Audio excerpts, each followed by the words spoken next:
تلك الرسل فضلنا بعضهم على بعض منهم من كلم الله ورفع بعضهم درجات وآتينا عيسى ابن مريم البينات وأيدناه بروح القدس ولو شاء الله ما اقتتل الذين من بعدهم من بعد ما جاءتهم البينات ولكن اختلفوا فمنهم من آمن ومنهم من كفر ولو شاء الله ما اقتتلوا ولكن الله يفعل ما يريد. يا أيها الذين آمنوا أنفقوا مما رزقناكم من قبل أن يأتي يوم لا بيع فيه ولا خلة ولا شفاعة والكافرون هم الظالمون. الله لا إله إلا هو الحي القيوم لا تأخذه سنة ولا نوم له ما في السماوات وما في الأرض من ذا الذي يشفع عنده إلا بإذنه يعلم ما بين أيديهم وما خلفهم ولا يحيطون بشيء من علمه إلا بما شاء وسع كرسيه السماوات والأرض ولا يؤوده حفظهما وهو العلي العظيم. لا إكراه في الدين قد تبين الرشد من الغي فمن يكفر بالطاغوت ويؤمن بالله فقد استمسك بالعروة الوثقى لا انفصام لها والله سميع عليم. الله ولي الذين آمنوا يخرجهم من الظلمات إلى النور والذين كفروا أولياؤهم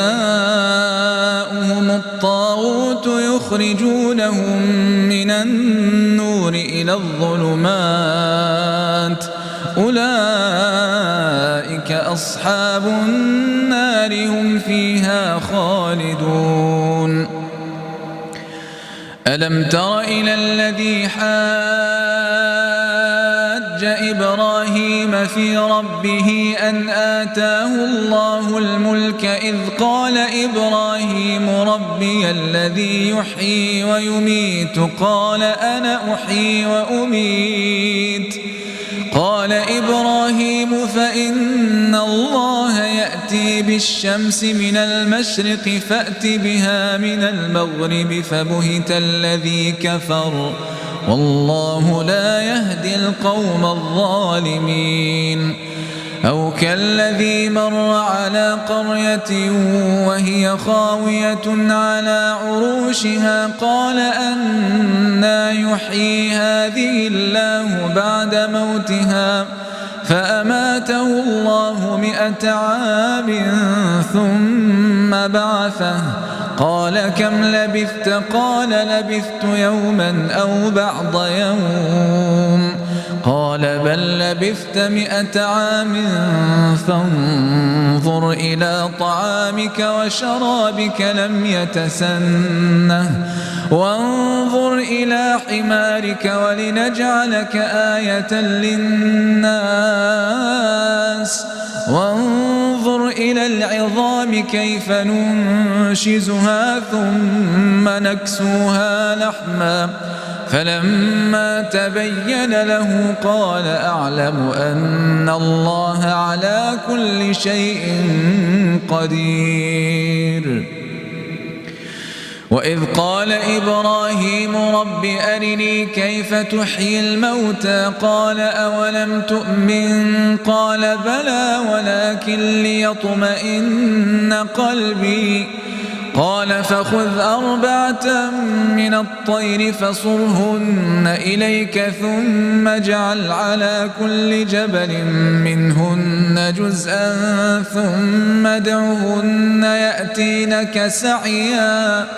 واعلم أن الله عزيز حكيم مثل الذين ينفقون أموالهم في سبيل الله كمثل حبة أنبتت 7 سنابل في كل سنبلة 100 حبة والله يضاعف لمن يشاء والله واسع عليم الذين ينفقون أموالهم في سبيل الله ثم لا يتبعون ما أنفقوا منا ولا أذى لهم أجرهم عند ربهم ولا خوف عليهم ولا هم يحزنون قول معروف ومغفرة خير من صدقة يتبعها أذى والله غني حليم يا أيها الذين آمنوا لا تبطلوا صدقاتكم بالمن والأذى كالذي ينفق ماله رئاء الناس ولا يؤمن بالله واليوم الآخر فمثله كمثل صفوان عليه تراب فأصابه وابل فتركه صلدا لا يقدرون على شيء مما كسبوا والله لا يهدي القوم الكافرين ومثل الذين ينفقون أموالهم ابتغاء مرضات الله وتثبيتا من أنفسهم كمثل جنة بربوة أصابها وابل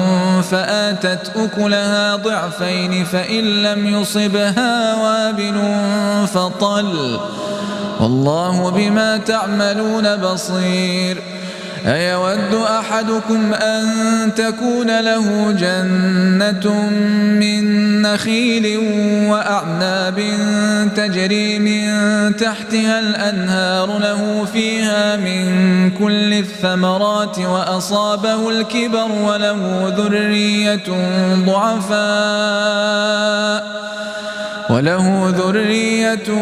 ضعفاء فأصابها إعصار فيه نار فاحترقت كذلك يبين الله لكم الآيات لعلكم تتفكرون يا أيها الذين آمنوا أنفقوا من طيبات ما كسبتم ومما أخرجنا لكم من الأرض ولا تيمموا الخبيث منه تنفقون ولستم بآخذيه إلا أن تغمضوا فيه واعلموا أن الله غني حميد الشيطان يعدكم الفقر ويأمركم بالفحشاء والله يعدكم مغفرة منه وفضلا والله واسع عليم يؤتي الحكمة من يشاء ومن يؤت الحكمة فقد أوتي خيرا كثيرا وما يذكر إلا أولو الألباب وما أنفقتم من نفقة أو نذرتم من نذر فإن الله يعلمه وما للظالمين من أنصار إن تبدوا الصدقات فنعما هي وإن تخفوها وتؤتوها الفقراء فهو خير لكم ويكفر عنكم من سيئاتكم والله بما تعملون خبير ليس عليك هداهم ولكن الله يهدي من يشاء وما تنفقوا من خير فلأنفسكم وما تنفقون إلا ابتغاء وجه الله وما تنفقوا من خير يوفى إليكم وأنتم لا تظلمون للفقراء الذين أحصروا في سبيل الله لا يستطيعون ضربا في الأرض يحسبهم الجاهل أغنياء من التعفف تعرفهم بسيماهم لا يسألون الناس إلحافا وما تنفقوا من خير فإن الله به عليم الذين ينفقون أموالهم بالليل والنهار سرا وعلانية فلهم أجرهم عند ربهم ولا خوف عليهم ولا هم يحزنون الذين يأكلون الربا لا يقومون إلا كما يقوم الذي يتخبطه الشيطان من المس ذلك بأنهم قالوا إنما البيع مثل الربا وأحل الله البيع وحرم الربا فمن جاءه موعظة من ربه فانتهى فله ما سلف وأمره إلى الله ومن عاد فأولئك أصحاب النار هم فيها خالدون يمحق الله الربا ويربي الصدقات والله لا يحب كل كفار أثيم إن الذين آمنوا وعملوا الصالحات وأقاموا الصلاة وآتوا الزكاة لهم أجرهم عند ربهم ولا خوف عليهم ولا هم يحزنون يا أيها الذين آمنوا اتقوا الله وذروا ما بقي من الربا إن كنتم مؤمنين فإن لم تفعلوا فأذنوا بحرب من الله ورسوله وإن تبتم فلكم رؤوس أموالكم لا تظلمون ولا تظلمون وإن كان ذو عسرة فنظرة إلى ميسرة وأن تصدقوا خير لكم إن كنتم تعلمون واتقوا يوما ترجعون فيه إلى الله ثم توفى كل نفس ما كسبت وهم لا يظلمون يا أيها الذين آمنوا إذا تداينتم بدين إلى أجل مسمى فاكتبوه وليكتب بينكم كاتب بالعدل ولا يأب كاتب أن يكتب كما علمه الله فليكتب وليملل الذي عليه الحق وليتق الله ربه ولا يبخس منه شيئا فإن كان الذي عليه الحق سفيها أو ضعيفا أو لا يستطيع أن يمل هو فليملل وليه بالعدل واستشهدوا شهيدين من رجالكم فإن لم يكونا رجلين فرجل وامرأتان ممن ترضون من الشهداء أن تضل إحداهما فتذكر إحداهما الأخرى ولا يأبى الشهداء إذا ما دعوا ولا تسأموا أن تكتبوه صغيرا أو كبيرا إلى أجله ذلكم أقسط عند الله وأقوم للشهادة وأدنى ألا ترتابوا إلا أن تكون تجارة حاضرة تديرونها بينكم فليس عليكم جناح ألا تكتبوها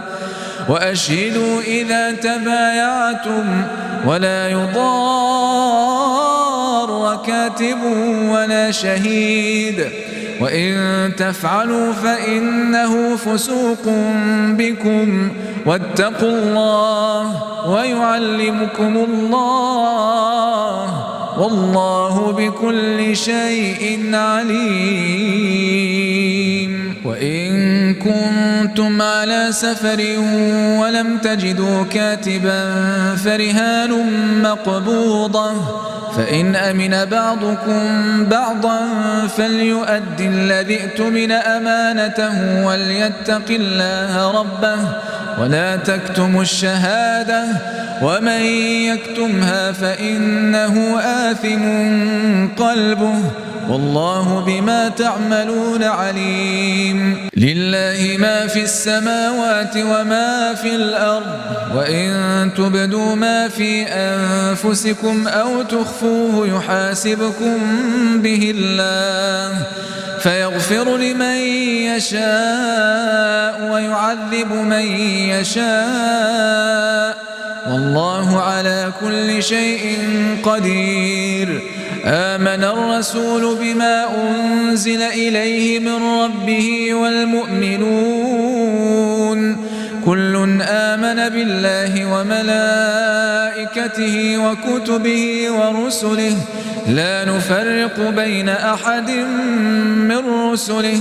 وقالوا سمعنا وأطعنا غفرانك ربنا وإليك المصير.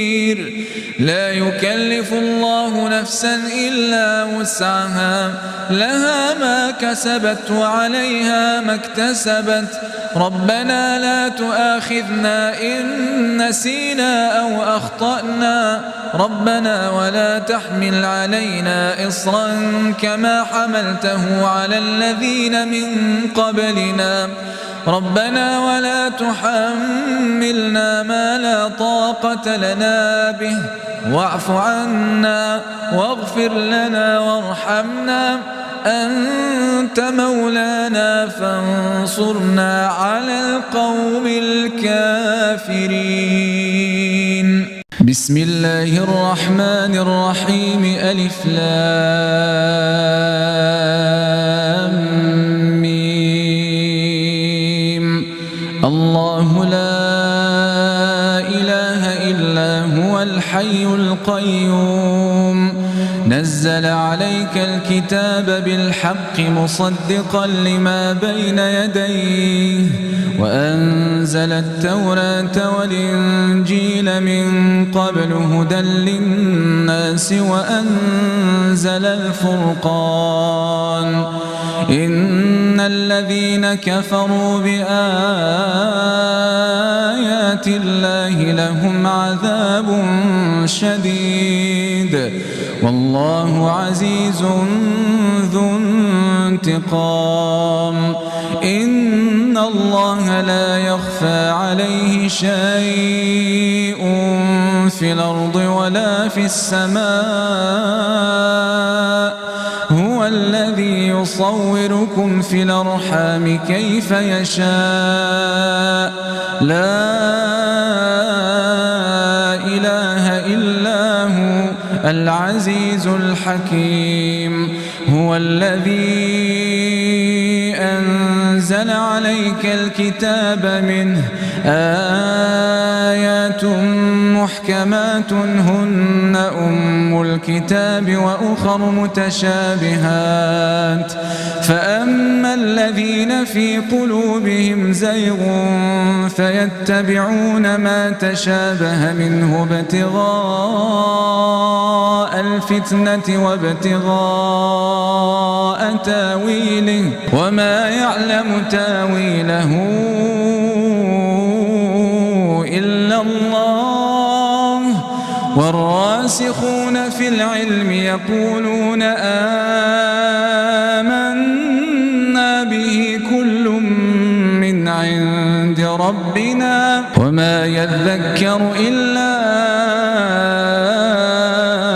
أولو الألباب. ربنا لا تزغ قلوبنا بعد إذ هديتنا وهب لنا من لدنك رحمة إنك أنت الوهاب. ربنا إنك جامع الناس ليوم لا ريب فيه إن الله لا يخلف الميعاد إن الذين كفروا لن تغني عنهم أموالهم ولا أولادهم من الله شيئا وأولئك هم وقود النار كدأب آل فرعون والذين من قبلهم كذبوا بآياتنا فأخذهم الله بذنوبهم والله شديد العقاب قل للذين كفروا ستغلبون وتحشرون إلى جهنم وبئس المهاد قد كان لكم آية في فئتين التقتا فئة تقاتل في سبيل الله وأخرى كافرة ترونهم مثليهم رأي العين والله يؤيد بنصره من يشاء إن في ذلك لعبرة لأولي الأبصار زين للناس حب الشهوات من النساء والبنين والقناطير المقنطرة من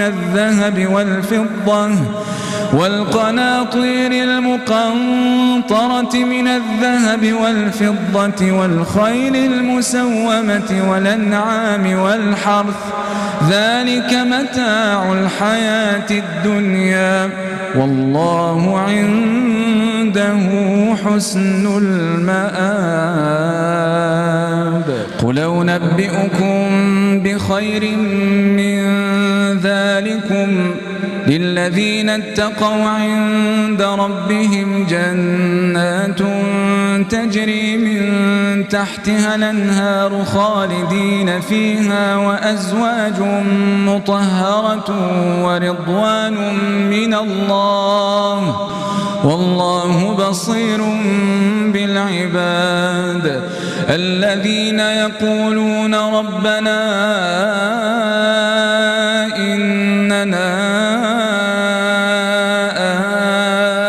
آمنا فاغفر لنا ذنوبنا وقنا عذاب النار الصابرين والصادقين والقانتين والمنفقين والمستغفرين بالأسحار شهد الله أنه لا إله إلا هو والملائكة وأولو العلم قائما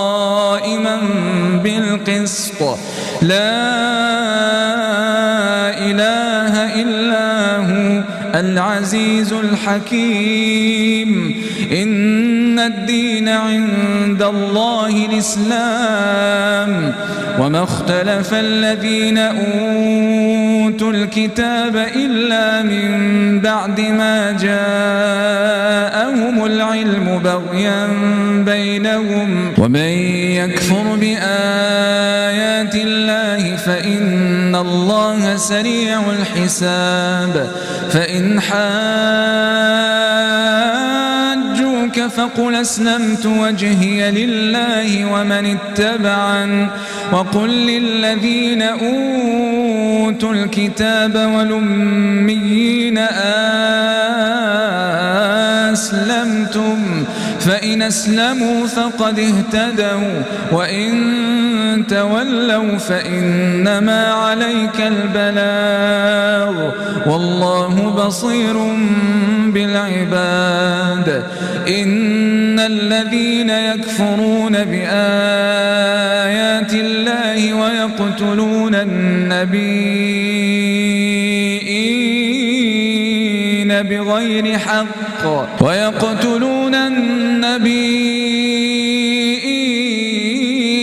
بغير حق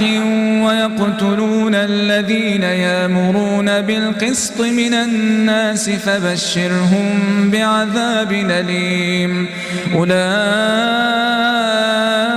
الذين حبطت أعمالهم في الدنيا والآخرة وما لهم من ناصرين. ألم تر إلى الذين أوتوا نصيبا من الكتاب يدعون إلى كتاب الله ليحكم بينهم ثم يتولى فريق منهم وهم معرضون. ذلك بأنهم قالوا لن تمسنا النار إلا أياما معدودات وغرهم في دينهم ما كانوا يفترون. فكيف إذا جمعناهم ليوم لا ريب فيه ووفيت كل نفس ما كسبت وهم لا يظلمون. قل اللهم مالك الملك تؤتي الملك من تشاء وتنزع الملك ممن تشاء وتعز من تشاء وتذل من تشاء بيدك الخير إنك على كل شيء قدير. تولج الليل في النهار وتولج النهار في الليل وتخرج الحي من الميت وتخرج الميت من الحي وترزق من تشاء بغير حساب. لا يتخذ المؤمنون الكافرين أولياء من دون المؤمنين ومن يفعل ذلك فليس من الله في شيء إلا أن تتقوا منهم تقاه ويحذركم الله نفسه وإلى الله المصير. قل إن تخفوا ما في صدوركم أو تبدوه يعلمه الله ويعلم ما في السماوات وما في الأرض والله على كل شيء قدير. يوم تجد كل نفس ما عملت من خير محضرا وما عملت من سوء تود لو أن بينها وبينه أمدا بعيدا ويحذركم الله نفسه والله رؤوف بالعباد. قل إن كنتم تحبون الله فاتبعوني يحببكم الله ويغفر لكم ذنوبكم والله غفور رحيم. قل أطيعوا الله والرسول فإن تولوا فإن الله لا يحب الكافرين. إن الله اصطفى آدم ونوحا وآل إبراهيم وآل عمران على العالمين ذرية بعضها من بعض والله سميع عليم. إذ قالت امرأة عمران رب إني نذرت لك ما في بطني محررا فتقبل مني إنك أنت السميع العليم.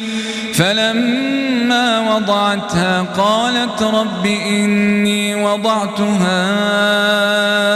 أنثى والله أعلم بما وضعت وليس الذكر كالأنثى وإني سميتها مريم وإني أعيذها بك وذريتها من الشيطان الرجيم فتقبلها ربها بقبول حسن وأنبتها نباتا حسنا وكفلها زكريا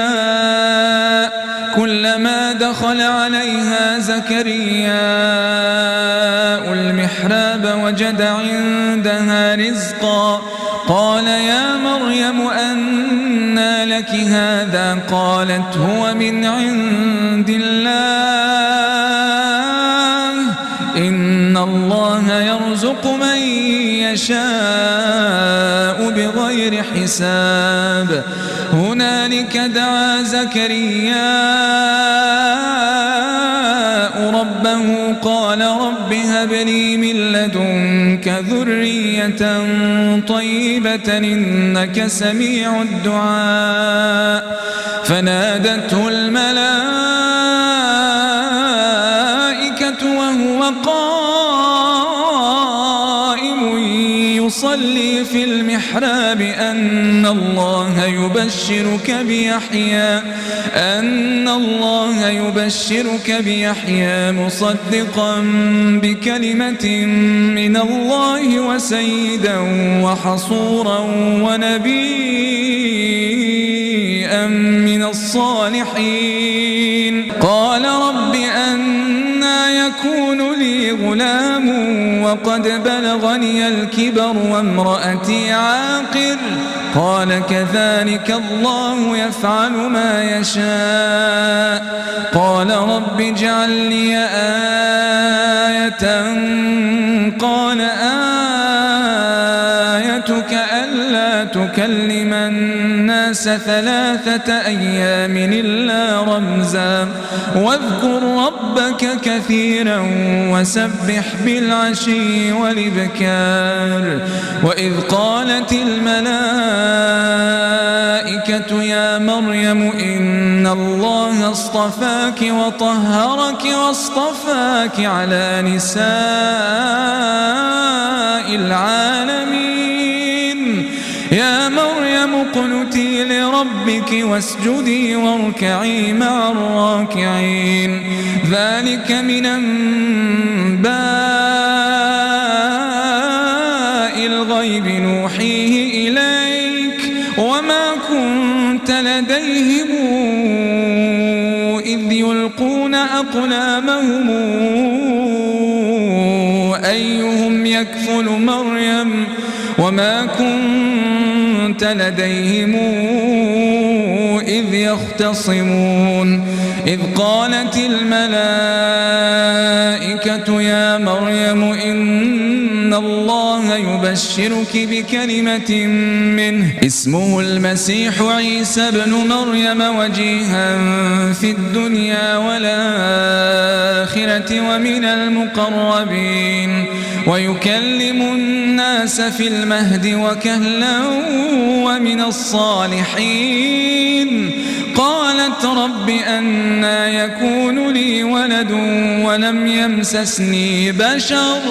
قال كذلك الله يخلق ما يشاء إذا قضى أمرا فإنما يقول له كن فيكون ويعلمه الكتاب والحكمة والتوراة والإنجيل ورسولا إلى بني إسرائيل أني قد جئتكم بآية من ربكم إني أخلق لكم من الطين كهيئة الطير فأنفخ فيه فيكون طائرا بإذن الله وأبرئ الأكمه والأبرص وأحيي الموتى بإذن الله وأنبئكم بما تأكلون وما تدخرون في بيوتكم إن في ذلك لآية لكم إن كنتم كنتم مؤمنين ومصدقا لما بين يدي من التوراة ولأحل لكم بعض الذي حرم عليكم وجئتكم بآية من ربكم فاتقوا الله وأطيعون إن الله ربي وربكم فاعبدوه هذا صراط مستقيم. فلما أحس عيسى منهم الكفر قال من أنصاري إلى الله قال الحواريون نحن أنصار الله آمنا بالله واشهد بأننا مسلمون ربنا آمنا بما أنزلت واتبعنا الرسول فاكتبنا مع الشاهدين ومكروا ومكر الله والله خير الماكرين. إذ قال الله يا عيسى إني متوفيك ورافعك إلي ومطهرك من الذين كفروا وجاعل الذين اتبعوك فوق الذين كفروا إلى يوم القيامة ثم إلي مرجعكم فأحكم بينكم فيما كنتم فيه تختلفون فأما الذين كفروا فأعذبهم عذابا شديدا في الدنيا والآخرة وما لهم من ناصرين وأما الذين آمنوا وعملوا الصالحات فنوفيهم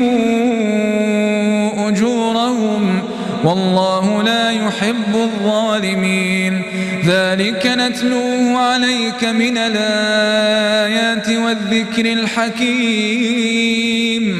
إن مثل عيسى عند الله كمثل آدم خلقه من تراب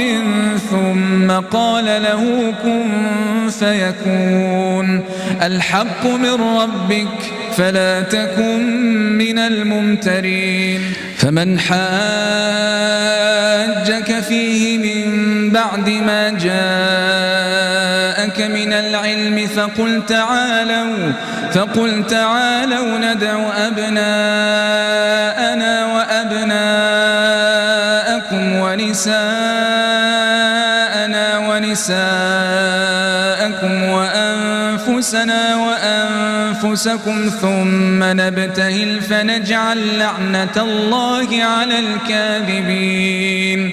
إن هذا لهو القصص الحق وما من إله إلا الله وإن الله لهو العزيز الحكيم. فإن تولوا فإن الله عليم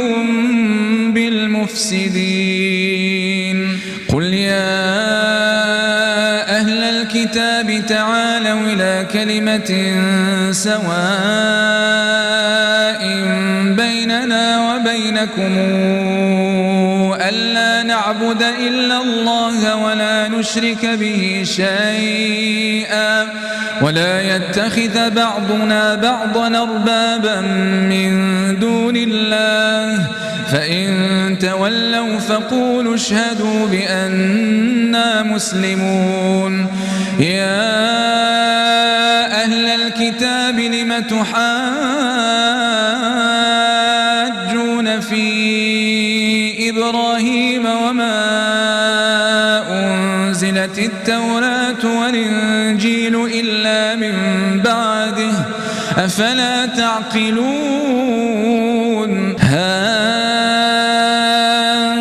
أنتم هؤلاء حاججتم فيما لكم به علم فلم تحاجون فيما ليس لكم به علم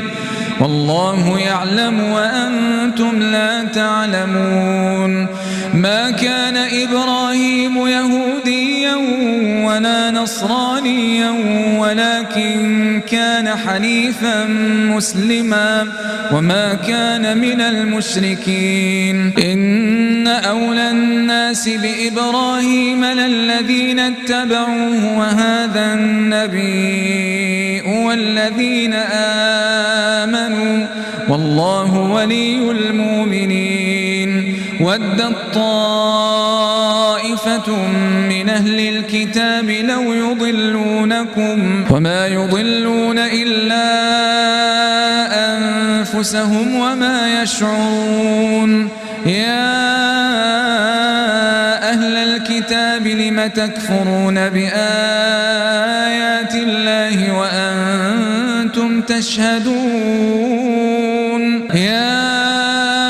أهل الكتاب لم تلبسون الحق بالباطل وتكتمون الحق وأنتم تعلمون وقالت طائفة من أهل الكتاب آمنوا بالذي أنزل على الذين آمنوا وجه النهار واكفروا آخره لعلهم يرجعون ولا تؤمنوا إلا لمن تبع دينكم قل إن الهدى هدى الله أن يؤتى أحد مثل ما أوتيتم أو يحاجوكم عند ربكم قل إن الفضل بيد الله يؤتيه من يشاء والله واسع عليم يختص برحمته من يشاء والله ذو الفضل العظيم ومن أهل الكتاب من إن تامنه بقنطار يوده إليك ومنهم من إن تامنه بدينار لا يوده إليك إلا ما دمت عليه قائما ذلك بأنهم قالوا ليس علينا في الأميين سبيل ويقولون على الله الكذب وهم يعلمون بلى من أوفى بعهده واتقى فإن الله يحب المتقين إن الذين يشترون بعهد الله وأيمانهم ثمنا قليلا أولئك لا خلاق لهم في الآخرة ولا يكلمهم الله ولا ينظر إليهم يوم القيامة ولا يزكيهم ولهم عذاب أليم وإن منهم لفريقا يلوون ألسنتهم بالكتاب لتحسبوه من الكتاب وما هو من الكتاب ويقولون هو من عند الله وما هو من عند الله ويقولون على الله الكذب وهم يعلمون ما كان لبشر أن يؤتيه الله الكتاب والحكم والنبوءة ثم يقول للناس كونوا عبادا لي من دون الله ولكن كونوا ربانيين بما كنتم تعلمون الكتاب وبما كنتم تدرسون ولا يأمركم أن تتخذوا الملائكة والنبيين أربابا أيامركم بالكفر بعد إذا أنتم مسلمون وإذا أخذ الله ميثاق النبيين لما آتيناكم من كتاب وحكمة ثم جاءكم رسول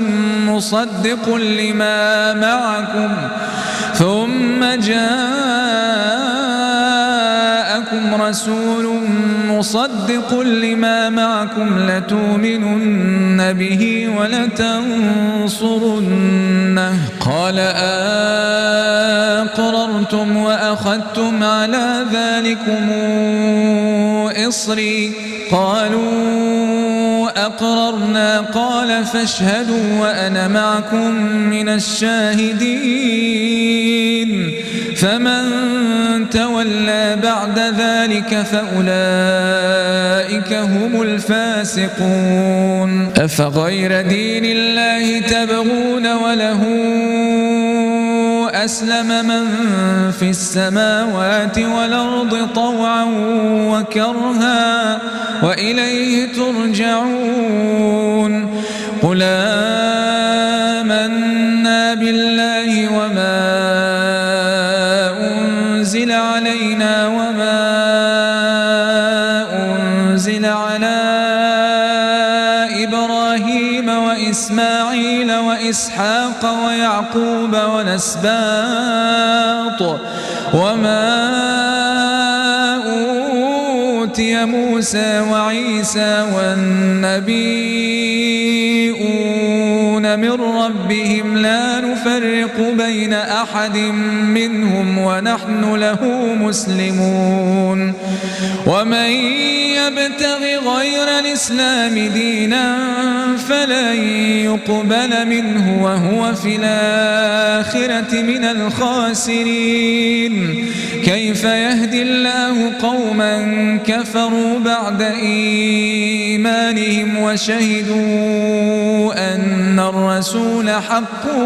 وجاءهم البينات والله لا يهدي القوم الظالمين أولئك جزاؤهم أن عليهم لعنة الله والملائكة والناس أجمعين خالدين فيها لا يخفف عنهم العذاب ولا هم ينظرون إلا الذين تابوا من بعد ذلك وأصلحوا فإن الله غفور رحيم إن الذين كفروا بعد إيمانهم ثم ازدادوا كفرا لن تقبل توبتهم وأولئك